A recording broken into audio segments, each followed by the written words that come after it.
ایک دفعہ آپ اپنے کسی حجرے میں تشریف رکھتے تھے۔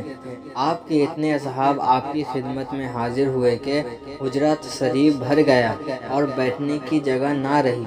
حضرت جریہ رضی اللہ تعالیٰ عنہ جو ایک صحابی تھے تشریف لائے، اندر جگہ نہ دیکھی تو دہلیز پر بیٹھ گئے۔ آپ نے اپنی چادر مبارک لپیٹ کر ان کے پاس پھینک دی اور فرمایا کہ اس پر بیٹھ جاؤ۔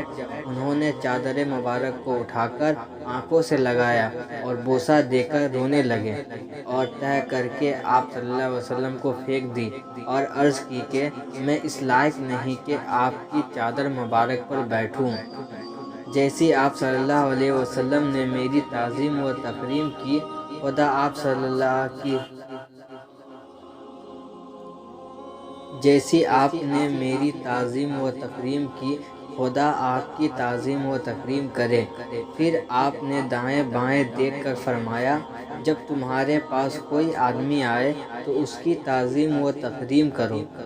یہ بھی روایت ہے کہ بعض اوقات آپ کی خدمت میں کوئی حاضر ہوتا تو اگر آپ بیٹھنے کے لیے جگہ کم ہوتی تو آپ صلی اللہ علیہ وسلم اپنے صحابہ رضی اللہ تعالیٰ عنہ سے فرماتے، تفسحوا یفسح اللہ لکم، باہر سے آنے والے کے لیے کھلی جگہ چھوڑ دو، اللہ تعالیٰ تمہیں تنگی سے بچائے گا۔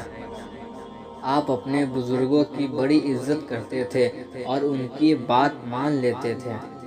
ایک روایت میں یہ بھی آتا ہے کہ آپ صلی اللہ علیہ وسلم کی دایا جنہوں نے آپ کو دودھ پلایا تھا، ایک دفعہ آپ کی خدمت میں آئیں۔ آپ صلی اللہ علیہ وسلم نے اپنی چادر مبارک ان کے لیے بچھا دی اور فرمایا، اے مادر مہمان، آپ نے خوب کیا کہ آپ تشریف لائیں۔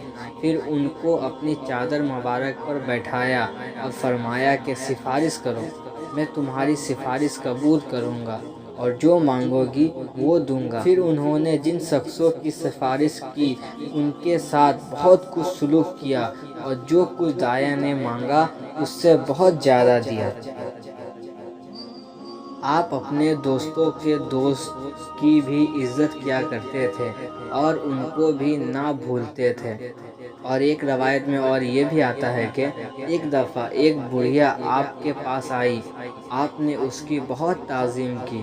جب آپ سے اس کا حال پوچھا گیا تو فرمایا، یہ خدیجہ رضی اللہ تعالی عنہا کی بہنیلی ہے اور ان کے پاس آیا کرتی تھی۔ ام المومنین حضرت خدیجہ رضی اللہ تعالی عنہا آپ کی بیوی تھی۔ حضرت فاطمہ رضی اللہ تعالی عنہا انہیں کی بیٹی ہیں۔ جب آپ صلی اللہ علیہ وسلم کے اصحاب رضی اللہ تعالی عنہ آپ صلی اللہ علیہ وسلم کے سامنے کوئی کام کرنے لگتے تو آپ صلی اللہ علیہ وسلم بھی اس کام میں شریک ہو جاتے اور ان کی مدد کرتے۔ ایک دفعہ آپ صلی اللہ علیہ وسلم سفر کو گئے۔ آپ صلی اللہ علیہ وسلم کے بہت سے اصحاب رضی اللہ تعالی عنہ بھی ساتھ تھے۔ وہ جب کھانا پکانے لگے تو کوئی بکری ذبح کرنے لگا، کوئی اس کے صاف کرنے پر تیار ہوا۔ غرض اسی طرح سب نے ایک ایک کام اپنے ذمے لے لیا۔ آپ صلی اللہ علیہ وسلم نے فرمایا کہ میں لکڑیاں لاؤں گا، چنانچہ ایسا ہی کیا۔ یہ بھی روایت ہے کہ ایک دفعہ آپ صلی اللہ علیہ وسلم کنویں پر اپنے صحابہ رضی اللہ تعالیٰ عنہ کے ساتھ غسل کرنے گئے۔ انہوں نے ایک چادر کی آڑ آپ صلی اللہ علیہ وسلم پر کر لی۔ جب آپ صلی اللہ علیہ وسلم نہا چکے تو وہ صحابی رضی اللہ تعالیٰ عنہ نہانے لگے۔ آپ صلی اللہ علیہ وسلم کھڑا روک کر کھڑے ہو گئے کہ ان کو لوگوں سے آڑ میں کر دیں۔